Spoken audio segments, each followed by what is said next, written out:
যিসকল ছাত্ৰ ছাত্ৰীয়ে এইবাৰ মেট্ৰিক পাছ কৰিছে বা হায়াৰ ছেকেণ্ডাৰী পাছ কৰিছে তেওঁলোকক 30,000 টকাকৈ দিয়া হ'ব। যোৰহাট জিলাৰ কৃষি বিভাগৰ তৰফৰ পৰা এটা গুৰুত্বপূৰ্ণ জাননী জাৰি কৰা হৈছে আপোনালোকৰ কাৰণে। অসম চৰকাৰে কৃষকসকলক 11,000কৈ টকা প্ৰদান কৰিব। এতিয়া এই আঁচনিসমূহ দিয়াৰ ফলত ৰাজ্যৰ যি নাগৰিক আছে তেওঁলোক দিনক দিনে এলেহুৱা হৈ গৈ আছে নেকি? এই আঁচনিসমূহ বন্ধ কৰিবৰ কাৰণেও বহুতো অৰুণোদয় আঁচনি পইচা চৰকাৰে কেতিয়া দিব, জীৱন প্ৰেৰণা আঁচনি চৰকাৰে পইচা কেতিয়া দিব।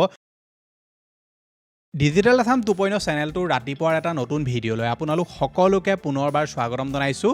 বহুতকেইটা গুৰুত্বপূৰ্ণ খবৰ একেলগতে এই ভিডিঅ'টোত আপোনালোকৰ কাৰণে আজি লৈ আনিছোঁ। গতিকে হাতত চাহ একাপ লৈ লওক আৰু ভিডিঅ'টো সম্পূৰ্ণৰূপে প্ৰথমৰ পৰা শেষলৈকে চাওক, কাৰণ বহুতকেইটা গুৰুত্বপূৰ্ণ ইনফৰমেশ্যন আজিৰ এই ভিডিঅ'টোৰ পৰা আপোনালোকে লাভ কৰিব পাৰিব। ভিডিঅ'টো যদি চাই ভাল লাগে ভিডিঅ'টোত লাইক এটা কৰিব, চেনেলটোলৈ যদি প্ৰথম আহিছিলে ছাবস্ক্ৰাইব কৰি ল'ব এনেকুৱা ধৰণৰ ইনফৰ্মেটিভ ভিডিঅ' ৰেগুলাৰ চাই থাকিবৰ কাৰণে। আহক এতিয়া ভিডিঅ'টো আৰম্ভ কৰোঁ। আজিৰ যিটো প্ৰথমটো খবৰ আহিছে এইটো আহিছে ৰেচন কাৰ্ডৰ লগত জড়িত। আপোনালোক যিসকল লোকৰ ৰেচন কাৰ্ড আছে, মই যোৱাকালিৰ ভিডিঅ'টোত আপোনালোকক এটা খবৰ দিছিলোঁ যে চৰকাৰে জুন মাহৰ পৰা যি ৰেচনৰ সামগ্ৰী দিব তাত তেওঁলোকে চেনি, দাইল আৰু নিমখ এই তিনিওটা সামগ্ৰী তেওঁলোকে এতিয়া বন্ধ কৰিছে বুলি কৈছে। কাৰণ তেওঁলোকৰ যি বাজেট আছিলে সেই বাজেট যেতিয়ালৈকে নতুনকৈ তেওঁলোকে নানে,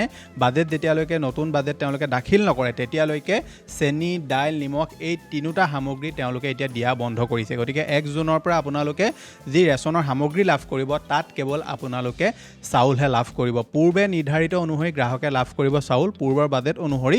মে' মাহলৈ অনুদান আছিল চৰকাৰৰ, নতুন বাজেট দাখিল নকৰা পৰ্যন্ত আপোনালোকে এই তিনিবিধ সামগ্ৰী এতিয়া গ্ৰাহকে লাভ নকৰিব। গতিকে বহুতে মোক সুধি থাকে যে অৰুণোদয় আঁচনিৰ পইচা চৰকাৰে কেতিয়া দিব, জীৱন প্ৰেৰণা আঁচনিৰ চৰকাৰে পইচা কেতিয়া দিব। মই প্ৰায়কেইটা ভিডিঅ'তে আপোনালোকক কৈছোঁ যে চৰকাৰে যেতিয়ালৈকে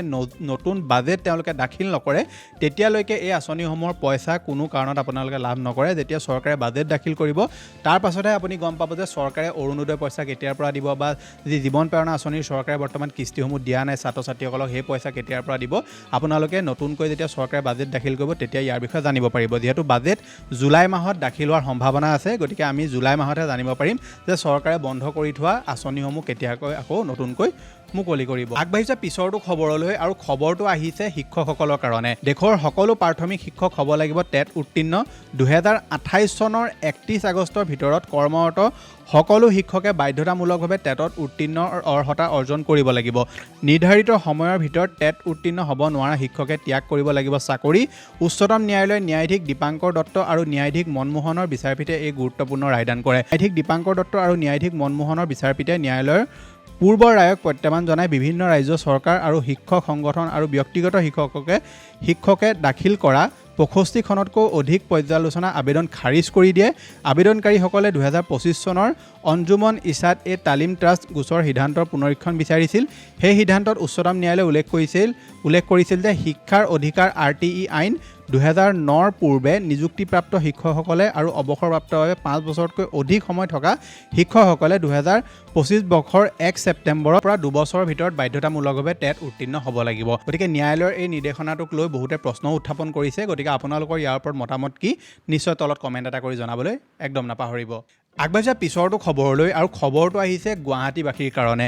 গুৱাহাটীবাসীয়ে পুনৰ জাবৰ বাবদ ভৰিব লাগিব এতিয়া ধন। জাবৰৰ বাবদ প্ৰতিটো পৰিয়ালে দিব লাগিব 30 টকা। কিছুদিন পূৰ্বে বিনামূলীয়া কৰা হৈছিল জাবৰ সংগ্ৰহৰ মাচুল। পুনৰ জাবৰৰ বাবদ 30 টকাকৈ সংগ্ৰহৰ ঘোষণা মেয়ৰ মৃগেন শৰণীয়াৰ। গতিকে যিসকল গুৱাহাটীত থাকে আপোনালোকৰ যি এলেকাত জাবৰ জোঁথৰ বৰ্তমান উঠাই নিয়া হয় সেই জাবৰ জোঁথৰ এতিয়া তেওঁলোকে কৈছে যে উঠোৱাৰ বাবদ আপোনালোকে 30 টকা পৰ্যন্ত দিব লাগিব। প্ৰথমে সেইটো তেওঁলোকে ফ্ৰী কৰি দিছিলে, কিন্তু এতিয়া তেওঁলোকে আকৌ সেইটো মাচুল লগাই দিলে। গতিকে এইটো এটা যথেষ্ট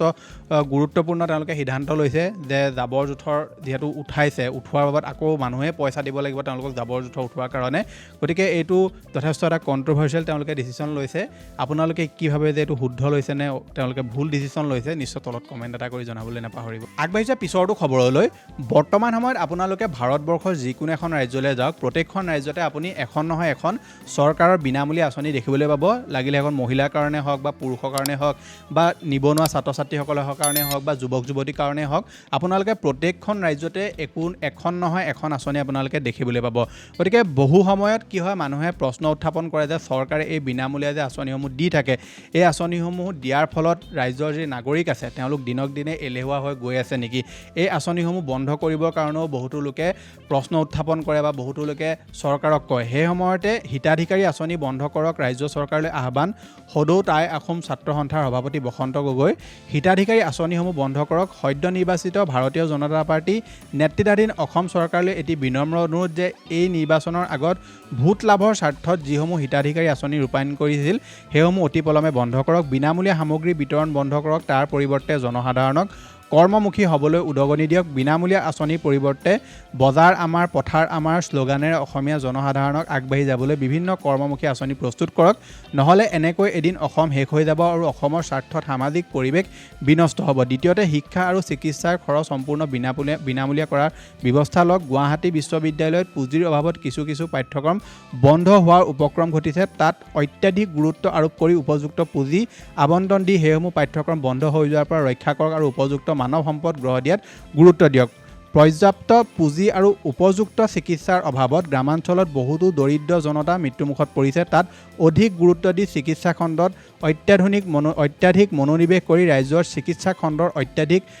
চিকিৎসা খণ্ডৰ উন্নতি সাধন কৰক আৰু জনসাধাৰণক মৃত্যুমুখৰ পৰা বচাওক উপৰোক্ত কৰ্মৰাজি কৰি অসমৰ স্বাভিমান ৰাখক আৰু হিতাধিকাৰী বন্ধ কৰক গতিকে এটা যথেষ্ট গুৰুত্বপূৰ্ণ তেওঁ পোষ্ট দিছে তেওঁ এই পোষ্টটোৰ ওপৰত আপোনালোকৰ মতামত কি নিশ্চয় তলত কমেণ্ট কৰি জনাব আৰু ময়ো প্ৰায়কেইটা ভিডিঅ'ত কওঁ যে অসম চৰকাৰে যিসমূহ আঁচনি বৰ্তমান দি আছে মই এইটো কেতিয়াও নকওঁ যে চৰকাৰে আঁচনি বন্ধ কৰি দিয়ক বা সেইসমূহত আমি মাত মাতিবলৈ নাযাওঁ কিন্তু চৰকাৰে যিসমূহ আঁচনি দিয়ে তেওঁলোকে এটা ক্ৰাইটেৰিয়া বান্ধিব লাগে যে সেই আঁচনিখন এটা এজৰ মহিলা বা এটা এজৰ পুৰুষেহে যাতে লাভ কৰে এনেকুৱা হ'ব নালাগে যে সেই আঁচনিখন যিকোনো এগৰাকী মহিলা বা যিকোনো এজন পুৰুষে সেই আঁচনিখন যাতে লাভ কৰে কাৰণ আজিকালি আমি দেখিবলৈ পাওঁ অৰুণোদয় আঁচনিৰ ক্ষেত্ৰতে আপোনালোকে দেখিবলৈ পায় যে অৰুণোদয় আঁচনি এনেকুৱা মহিলাই পায় যাৰ ঘৰত ধৰি লওক চাৰিচকীয়া বাহন আছে যাৰ ঘৰত চাকৰি আছে বা যাৰ কৰ্ম কৰি খাব পৰা তেওঁৰ গাত শক্তি আছে তেওঁলোকেও এই আঁচনি পইচা লাভ কৰে গতিকে তাৰ সলনি যদি চৰকাৰে ডিষ্ট্ৰিক্টত যদি কিবা এটা ধৰি লওক কৰ্মমুখী কিবা এটা তেওঁলোকে কাম ষ্টাৰ্ট কৰি দিয়ে ফেক্টৰী এটা ষ্টাৰ্ট কৰিলে বা এনেকুৱা এখন আঁচনি ষ্টাৰ্ট কৰিছে যিখনৰ জৰিয়তে ধৰি লওক সেই আঁচনিখনত অন্তৰ্ভুক্ত হ'লে মানুহে কিবা এটা বস্তুৰ বিষয়ে শিকিবলৈ পাৰিব লগতে তাৰ পৰা পইচাও লাভ কৰিব গতিকে তেনেকুৱা ধৰণৰ যদি চৰকাৰে ব্যৱস্থাসমূহ কৰে আৰু আঁচনিসমূহ যদি তেওঁলোকে তেনেকৈ আনে বেছি ভাল হ'ব বাকী অৰুণোদয় আঁচনিখন এনেকুৱা কৰিব লাগে যাৰ ঘৰত ধৰি লওক মহিলাগৰাকী অকলে থাকে বা যাৰ ঘৰত ধৰি লওক একদম বৃদ্ধ লোক থাকে তেওঁলোকে যাতে আঁচনিসমূহ পায় লাগিলে তাত ৩,০০০কেই চৰকাৰে দিয়ক কিন্তু আঁচনিসমূহ যাতে কেৱল যোগ্য লোকসকলেহে পাব লাগে সেইটোৰ ওপৰত চৰকাৰে এতিয়া গুৰুত্ব দিয়াৰ প্ৰয়োজন আছে গতিকে এই যিটো পোষ্ট আছে এই পোষ্টটো যথেষ্ট গুৰুত্বপূৰ্ণ আপোনালোকৰ ইয়াৰ ওপৰত মতামত কি নিশ্চয় তলত কমেণ্ট এটা কৰি জনাবলৈ একদম নাপাহৰিব আগবাঢ়িছে পিছৰটো খবৰলৈ অসম চৰকাৰে কৃষকসকলক 11,000কৈ টকা প্ৰদান কৰিব এতিয়া কোনসকল কৃষকে 11,000 টকা লাভ কৰিব সেইটোৰ বিষয়ে আপোনালোকে জানি লওক সোণগুটিৰ সোণালীৰ ভৱিষ্যত অসমৰ পথাৰৰ পৰা শক্তিশালী অৰ্থনীতি যোগ্য কৃষকলৈ বছৰি 11,000 টকা সাহায্য প্ৰদান কৰিব চৰকাৰে ফচল বীমাৰ সুবিধা প্ৰদান কৰিব কৃষকলৈ অধিক শক্তিশালী ন্যূনতম সমৰ্থন মূল্য প্ৰযুক্তিচালিত কৃষি ব্যৱস্থাৰে উৎপাদন বৃদ্ধি 10 লাখ মেট্ৰিক টন মৎস্য উৎপাদনৰ লক্ষ্য দুগ্ধ হাঁহ কুকুৰা গাহৰি পালনেৰে গ্ৰাম্য সমবায়লৈ অৱদান গতিকে চৰকাৰে এতিয়া খেতিৰ লগত জড়িত তেওঁলোকে কিছুমান ভাল পদক্ষেপ হাতত ল'বলৈ গৈছে আৰু চৰকাৰে যিহেতু কৈয়ে থাকে মাজে মাজে মুখ্যমন্ত্ৰী হিমন্ত বিশ্ব শৰ্মা ডাঙৰীয়াই কয় যে আমাৰ যুৱক যুৱতীসকলে কেৱল চাকৰি পিছত লাগিলেই নহ'ব তেওঁলোকে কৃষিৰ লগত যাতে তেওঁলোক সোনকালে জড়িত হ'ব পাৰে কাৰণ কৃষি খণ্ডৰ লগত যদি আমাৰ যুৱক যুৱতীসকল বা ধৰি লওক নিবনুৱা যিসকল যুৱক যুৱতী হয় তেওঁলোক যদি জড়িত নহয় অকল চাকৰিৰ কাৰণেই দৌৰি ফুৰে চাকৰিটো এতিয়া প্ৰত্যেকজন যুৱক যুৱতীয়ে পোৱাটো সম্ভৱ নহয় আৰু চৰকাৰে দিয়াটো সম্ভৱ নহয় গতিকে সকলোৱে যাতে চাকৰিৰ পিছত নদৌৰি তেওঁলোকে যাতে বেলেগ খণ্ডতো নিজৰ ধৰি লওক কৰ্মসমূহ কৰিবলৈ চেষ্টা কৰে সেইটোৰ ওপৰত চৰকাৰে যথেষ্ট গুৰুত্ব আৰোপ কৰিছে আৰু চৰকাৰে কৈছে যে যিসকল যোগ্য কৃষক হয় তেওঁলোকক এতিয়া বছৰি 11,000 টকা প্ৰদান কৰিব এতিয়া এই 11,000 টকাটো তেওঁলোকে কেনেকৈ প্ৰদান কৰিব ফৰ্ম ফিল আপ কৰিব লাগিব নি বা ক্ৰাইটেৰিয়া কি ৰাখিব এইসমূহ আমি আহিবলগীয়া সময়ত জানিবলৈ পাম লগতে ফচল বীমাৰ সুবিধা চৰকাৰে প্ৰদান কৰিব এতিয়া ফচল বীমা মানে আপোনালোক সকলোৱে জানে যে আমাৰ যিসকল খেতিয়ক আছে তেওঁলোকৰ যদি ধৰি লওক তেওঁলোকে সেই খেতিডোখৰ বা শস্যকণ যদি তেওঁলোকে ৰেজিষ্টাৰ কৰি থয় তেনেকুৱা ক্ষেত্ৰত বোলে পানীয়ে ধৰি লওক মাৰি দিলে বা পোক পতংগ হ'ল বা নষ্ট হ'ল তেনেকুৱা ক্ষেত্ৰত তেওঁলোকে চৰকাৰৰ ফালৰ পৰা পইচা লাভ কৰে কৃষকসকলে অধিক শক্তিশালী ন্যূনতম সমৰ্থন মূল্য চৰকাৰৰ দ্বাৰা বহুতবিলাক তেওঁলোকে এনেকুৱা সা সঁজুলিয়ে হওক বা অন্য চৰকাৰে কৃষকসকলক ন্যূনতম সমৰ্থন মূল্য তেওঁলোকে প্ৰদান কৰিব বুলি কৈছে প্ৰযুক্তিচালিত কৃষি ব্যৱস্থাৰে উৎপাদন বৃদ্ধি কৰিব বুলি কৈছে গতিকে আহিবলগীয়া সময়ত অসম চৰকাৰে কৃষি ৰিলেটেড বহুতবিলাক ভাল তেওঁলোকে পদক্ষেপ হাতত ল'ব নিচিনা লাগিছে গতিকে এই যি 11,000 টকা চৰকাৰে কৃষকসকলক প্ৰদান কৰিব এইটোৰ ওপৰত আহিবলগীয়া সময়ত যিকোনো ধৰণৰ আপডেট আহিলে মই আপোনালোকক ভিডিঅ' বনাই জনাই দিম গতিকে চেনেলটো আপোনালোকে ছাবস্ক্ৰাইব কৰি ৰাখিব হৈছে পিছৰটো খবৰলৈ ৰিজাৰ্ভ বেংক অফ ইণ্ডিয়াই এটা গুৰুত্বপূৰ্ণ সিদ্ধান্ত লৈছে তেওঁলোকে কৈছে যে 1 অক্টোবৰৰ পৰা বেংকসমূহৰ ওপৰত তেওঁলোক অলপ কঠোৰ হ'ব বেংকসমূহে এতিয়া যধে মধে মানুহৰ ঘৰলৈ লোন ৰিকভাৰী কৰিবৰ কাৰণে এজেণ্ট পঠিয়াব নোৱাৰিব যিসমূহ এজেণ্ট তেওঁলোকে পঠিয়াব সেইসমূহ প্ৰফেশ্যনেল এজেণ্ট হ'ব লাগিব তেওঁলোকে যাতে মানুহৰ লগত ভালদৰে কথা পাতিব পাৰে হাৰাশাস্তি যাতে মানুহক নকৰে আৰু লগতে যিসমূহ এজেণ্ট তেওঁলোকে পঠিয়াব তেওঁলোকৰ সম্পূৰ্ণ ডিটেইলছ তেওঁলোকৰ হাতত থাকিব লাগিব এনেকুৱা নহ'ব যে কোনোবাই ধৰি লওক ৰিচেণ্টলি বেংকত সোমাইছে বা ধৰি লওক টেম্পৰাৰী বেচিছত ধৰি লওক বেংকত সোমাইছে তেওঁলোকক লোন ৰিকভাৰী এজেণ্ট হিচাপে পঠিয়াব নোৱাৰিব আৰু ইয়াৰ এগেইনষ্টত যদি কেনেবাকৈ কাষ্টমাৰৰ পৰা কমপ্লেইন লাভ কৰে যে এজেণ্টে হাৰাশাস্তি কৰিছে লোন ৰিকভাৰী নামত তেনেকুৱা ক্ষেত্ৰত RBI সেই বেংকসমূহৰ ওপৰত পদক্ষেপ ল'ব বুলি কৈছে গতিকে এইটো এটা যথেষ্ট গুৰুত্বপূৰ্ণ পদক্ষেপ হাতত লৈছে RBI কাৰণ আমি বহুতবিলাক ক্ষেত্ৰত দেখিবলৈ পাওঁ যে লোন ৰিকভাৰীৰ নামত মানুহক যেতিয়া তেতিয়া ফোন কৰি হাৰাশাস্তি কৰে বা মানুহক ঘৰলৈ গৈ যেতিয়া তেতিয়া হাৰাশাস্তি কৰে RBI এই যিসমূহ নতুন নিয়ম আনিছে এই নতুন নিয়মখিনিয়ে নিশ্চয় যি কাষ্টমাৰ আছে তেওঁলোকক সহায় কৰিব আগবাঢ়িছে পিছৰটো খবৰলৈ জুবিনদাৰ ন্যায়ক লৈ দুটা গুৰুত্বপূৰ্ণ আপডেট আহিছে আপডেট দুটা আপোনাক কৈ দিওঁ শ্যাম কানু মহন্তৰ পাছতে জামিনৰ আবেদন নাকচ শেখৰজ্যোতি গোস্বামীৰ ফাষ্ট ট্ৰেক আদালতে নাকচ কৰে শেখৰৰ জামিন আবেদন লগতে ফাষ্ট ট্ৰেক আদালতত জামিন আবেদনৰ শুনানি সম্পন্ন হৈছে দুই পক্ষৰ যুক্তি শুনি আদালতে সংৰক্ষণ ৰাখিলে 4 অভিযুক্ত জামিন ৰায় 8 জুনত 4 অভিযুক্তৰ ৰায় দিব আদালতে পৰেশ বৈশ্য অমৃতপ্ৰভা মহন্ত নন্দেশ্বৰ বৰা আৰু সন্দীপন গাৰ্গে কৰিছিল জামিন আবেদন ইহঁত 4টাৰ যি জামিন আবেদন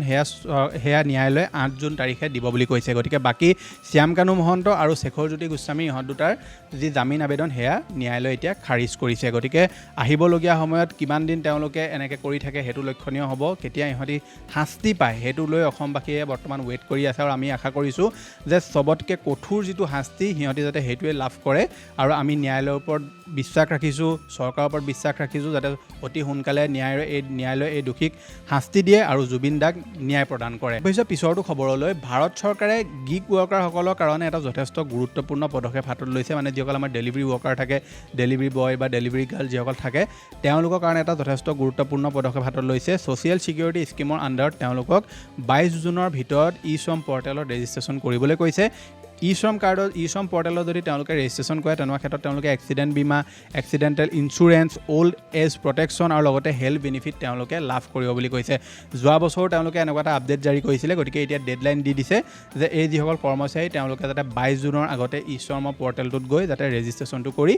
শ্ৰম কাৰ্ডটো যাতে তেওঁলোকে উলিয়াই লয় গতিকে চৰকাৰে শ্ৰম কাৰ্ডৰ ৰিলেটেড এতিয়া কিছুমান বেনিফিট দিবলৈ আৰম্ভ কৰিছে গতিকে এই বেনিফিটছখিনি সেইসকল লোকেহে যাতে লাভ কৰক যিসকলে কষ্ট কৰি খাইছে যিসকলে ধৰি লওক আনঅৰ্গেনাইজ ছেক্টৰত কাম কৰি আছে যাতে সেইসকল লোকেহে এই বেনিফিটছসমূহ লাভ কৰে কোনো এনেই বিনামূলীয়াকৈ যাতে যোনে তোনে এই আঁচনিসমূহৰ পইচা লাভ নকৰে সেইটো সময়ত সেইটোৰ ওপৰত চৰকাৰে এতিয়া গুৰুত্ব দিব লাগে আৰু গুৰুত্ব দিছে গতিকে আহিবলগীয়া সময়ত চৰকাৰে এই বেনিফিটছসমূহ দিয়ে নে নিদিয়ে সেইটো এটা লক্ষণীয় বিষয় আগবাঢ়িছে পিছৰটো খবৰলৈ আৰু খবৰটো হৈছে PM কিষাণ সন্মান নিধি আঁচনিৰ হিতাধিকাৰীসকলৰ কাৰণে PM কিষাণ সন্মান নিধিৰ আঁচনিখনৰ আপুনি যদি এজন হিতাধিকাৰী হয় তেনেহ'লে আপোনালোকক যোৰহাট জিলাৰ কৃষি বিভাগৰ তৰফৰ পৰা এটা গুৰুত্বপূৰ্ণ জাননী জাৰি কৰা হৈছে আপোনালোকৰ কাৰণে আৰু এই জাননীটো কেৱল যোৰহাট জিলা কৃষি বিভাগৰ তৰফৰ পৰা হৈছে বুলি এনেকুৱা নহয় যে বেলেগ কৃষকে কৰিব নালাগে তেনেকুৱা নহয় আপুনি যদি PM কিষাণ আঁচনিৰ পইচা লাভ কৰি আহিছিলে আৰু আপোনালোকৰ যদি KYC এতিয়া কমপ্লিট হৈ থকা নাই KYC যদি ফেইল হৈছে তেনেকুৱা ক্ষেত্ৰত সোনকালে আপুনি KYC কৰিবৰ কাৰণে তেওঁলোকে আপোনালোকক কৈছে আৰু KYC আপোনালোকে এতিয়া ঘৰত কৰিব নোৱাৰে ওচৰৰ CSC চেণ্টাৰলৈ গৈ আপুনি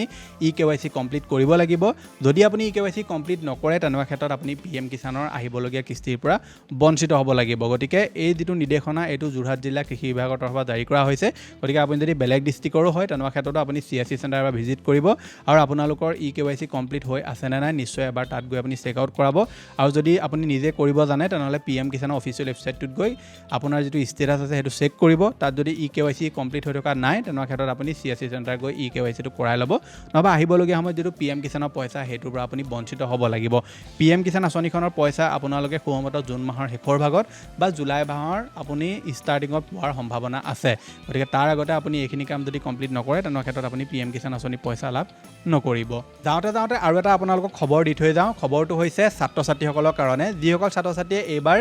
মেট্ৰিক পাছ কৰিছে বা হায়াৰ ছেকেণ্ডেৰী পাছ কৰিছে তেওঁলোকক 30,000 টকাকৈ দিয়া হ'ব